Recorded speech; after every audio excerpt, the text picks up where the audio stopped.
2차 북미 정상회담을 앞두고 평양에서 열리고 있는 실무 협상이 사흘째로 접어들고 있습니다.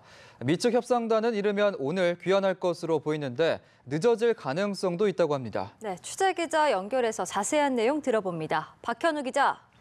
네, 비건 대표 일행은 평양에서 북측 김혁철 대표가 이끄는 협상단과 사흘째 협상을 이어가고 있을 것으로 보입니다.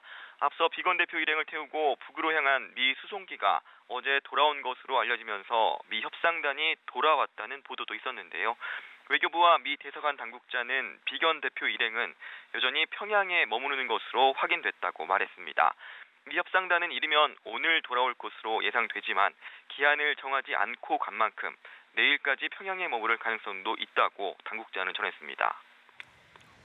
네, 협상이 이렇게 길어지고 있는 것을 두고 여러 분석이 나오고 있는데요. 어떻게 해석해 볼 수 있을까요? 네, 2박 3일이 지난 만큼 일단 양측이 충분히 논의를 벌였을 것으로 보입니다. 비건 대표가 적어도 빈손으로 돌아오지는 않을 것이라는 관측이 나오는 이유인데요. 미 측은 영변 폐기를 언급하면서 구체적으로 플루토늄과 우라늄 폐기를 제시했을 것으로 보입니다. 북측은 그 대가로 궁극적으로 제재 완화로 나아갈 수 있는 조치들을 요구했을 것으로 예상되는데요. 물론 협상이 여전히 평행선을 그렸을 가능성도 배제할 수 없습니다. 이에 따라 비건 대표 일행이 돌아와야 정확한 내용을 파악할 수 있을 것으로 보입니다. 네, 비건 대표가 이제 한국으로 돌아오면 즉시 우리 측과 결과를 공유할 예정이라면서요. 네, 비건 대표는 방북 전에도 우리 측 당국자들과 잇따라 회동을 갖고 협상 전략을 조율했었죠.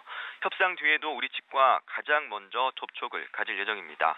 이와 관련 외교부 당국자는 비건 대표가 방북 전 사전 협의 과정에서 평양에서의 실무 협의 결과에 대해 우리 측에 가장 먼저 그리고 빠르게 설명하겠다고 했다고 들었다고 말했습니다. 비건 대표는 일본 측과도 협상 결과를 공유할 예정인 것으로 전해졌는데요.